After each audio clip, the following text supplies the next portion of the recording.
Stephen Miller is Homeland Security Advisor to US President Donald Trump, widely considered one of the most influential figures in Trump's team. This isn't his first rodeo. He was also Trump's senior advisor in the first presidency and is also thought to have played a leading role in the build-up to the US's armed intervention in Venezuela. Last night, he appeared on CNN to discuss what's next for the country. The question about who is now running Venezuela is one that even members of Congress who are big Trump supporters say they're not quite sure about. Senate Majority Leader John Thune told CNN's Manu Raju that he doesn't know what President Trump meant by his assertion that the U.S. is running Venezuela, and he said he needs more information. Can you tell us what the president means when he says, is acting President Delcy Rodriguez in charge? Is she running Venezuela or not? Well, what the president said is true. The United States of America is running Venezuela. By definition, that's true. Jake, we live in a world in which you can talk all you want about international niceties and everything else. But we live in a world, in the real world, Jake, that is governed by strength, that is governed by force, that is governed by power. These are the iron laws of the world that have existed since the beginning of time. But in terms of day-to-day operations in Venezuela, that is acting President Rodriguez, right? It's not some sort of American emissary. What I'm saying is, we'll keep going here, Jake. So I want to say what I'm saying, and then you'll follow up. But what I'm saying is just one level above that, which is that, by definition, we are in charge, because we have the United States military stationed outside the country. We set the terms and conditions. We have a complete embargo on all of their oil and their ability to do commerce. So for them to do commerce, they need our permission. For them to be able to run an economy, they need our permission.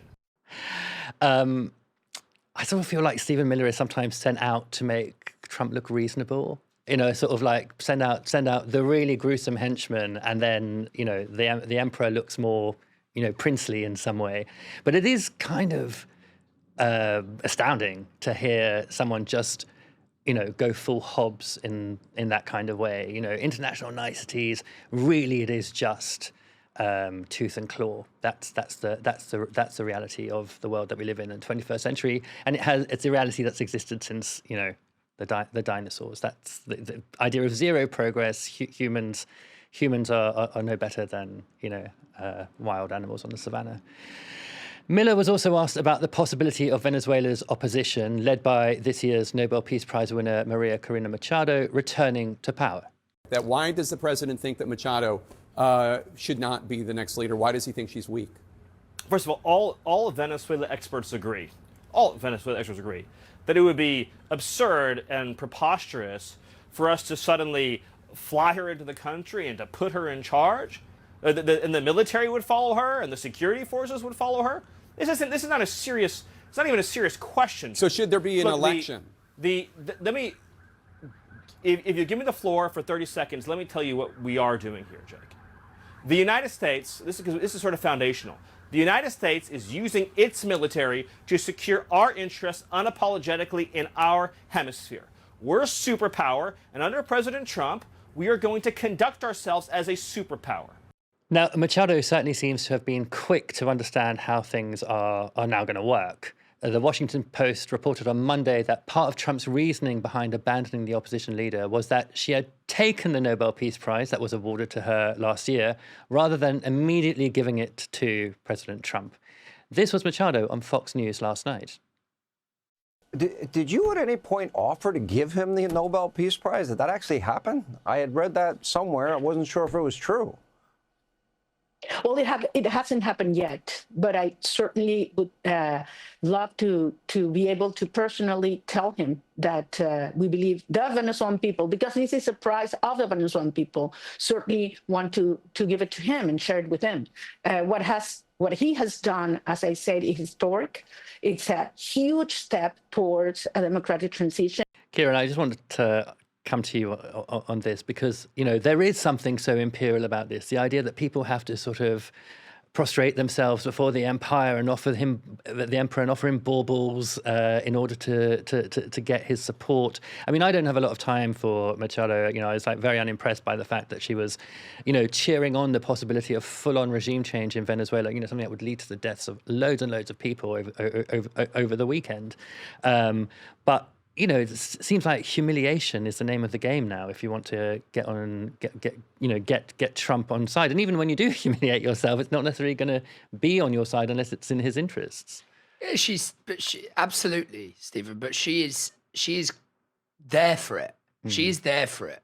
She will do whatever that man and that administration wants her to do in order to become president of Venezuela, of which she has absolutely no to which she has absolutely no entitlement. She'd be completely and utterly illegitimate. I mean, I'm sure everybody agrees, watching and listening to this would agree with that. But yeah, it's. I mean, we've watched some cringy videos in our time on this show. We're forced to watch some very cringy. That is the cringiest. I think that's number one. And we've watched Nick Fuentes and various Nick Fuentes videos. It's very painful. Very painful. But it speaks to what I said a minute ago. These people will sell their professed, beloved country to any, or the only game in town in this case, in order to advance their own position. Let's go back to Stephen Miller now. We mentioned on the show last night that quickly after the US had abducted Nicolas Maduro, Stephen Miller's wife posted this online. As you can see, it's a map of Greenland with the US flag emblazoned over it, with Katie Miller writing, "Soon." On CNN, Stephen Miller was asked about whether the US was really serious about taking Greenland.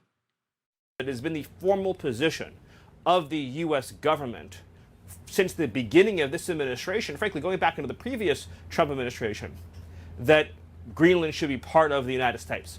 The president has been very clear about that. That is the formal position of the U.S. government. Right, but can you say that military action against Greenland is off the table? It wouldn't be military action against Greenland. The Greenland has a population of 30,000 people, Jake. The real question is, by what right does Denmark assert control over Greenland? What is the basis of their territorial claim? What is their basis of having Greenland as a colony of Denmark? The United States is the power of NATO. For the United States to secure the Arctic region, to protect and defend NATO and NATO interests, obviously Greenland should be part of the United States. I mean, I guess the basis for Denmark having Greenland as a territory are sort of international treaties that have existed for a long time, or just ways in which many other countries have historically territories. But the argument that Miller made there, the argument that actually the US needs it in order to bolster NATO, to create greater defense in the Arctic is absolute rubbish, because the US already has the right to build bases in Greenland. It's had it since 1951, this thing called the Thule or Thule, I'm not sure you pronounce it, defense agreement. And in fact, it's closed down loads. It's closed down 30 bases in Greenland over the last few decades. Just one remains, a kind of sort of space station. So again, there's this idea that, even though there is this kind of sense of, the muscle flexing of, the US can do what it wants, it can sort of establish an empire or puppet government or, as it pleases. There's still some sense in Miller that you have to build a pretext in order to do it, in order to get cooperation. You have to sort of say, oh, well, actually, we need to do this not for ourselves and the minerals, but for the good of the West, NATO, bolstering NATO. To a degree, but trying to project coherence onto a creature like Stephen Miller is a sure way to fail. I think he does do some of that. You're right, but he also says a lot of we're a superpower and it's the law of nature and we're going to dominate. So there's a bit of both going on in the kind of chaotic, contradictory, paradoxical way that you would expect with a mind of his caliber. So there's that. I think we should just briefly talk. I mean, first of all, look, performative shock value. Performative shock value is clearly a key part of the currency of Trumpism, right? That's one thing. So saying the silent part out loud, and then being naughty children who have transgressed against polite society. polite society could be Washington, it could be woke, it could be, those are clearly really critical parts of the currency of Trumpism. It's kind of like, Stephen, in the 70s, I know you'll know this, punks, especially in this country, used to wear swastikas on them. Not because they were Nazis, but because swastika was the most shocking, imaginable symbol in the world at that time. Trolling is an ancient art. Right, right. Some of it, yeah, exactly. They would wear it for that shock. So it's Trumpism is about shock symbolism as well. It's about a symbolism of, profanity and transgression and so on. So there's that. But I do think there's a wider, probably more significant point to be made, which we haven't made yet. So I'm going to talk very briefly about US decline, because we hinted at it before. You can tell me what you think. You might think I'm talking nonsense. But first of all, I think that one thing I haven't seen much of is people assessing the consequences, the negative consequences of all this for the US. And I think there are some that people aren't thinking about because Trump's kind of machismo is so ever-present or whatever in the atmosphere. And on the face of it, colonizing the most oil-rich country in the world could only be a good thing in terms of, economic plunder and so on. But actually, I think, first of all, three things. The economic logic is not what Trump thinks it is. It's going to take a long time to get that oil out of the ground and make it American oil and make it American dollars. So you're talking about many, many years down the line, several years at least down the line, for any kind of tangible economic benefits, number one. Number two, the US, if it's serious about going to Greenland and being in Venezuela and wherever else, it's going to experience a kind of overextension or overstretch, imperial overstretch. There's a great book written by an American professor called Paul Kennedy, published in 87, called, I can't remember, it's Rise and Fall of Nations. And it's about imperial overstretch, in which, stationing people in X and Y and so on stretches the means of the state economically, militarily. And I think that some degree of that will happen, especially if Trump is willing to go the whole hog, and especially if, number three, just imagine that there is a terrorist attack as a reprisal for all this and for what's coming.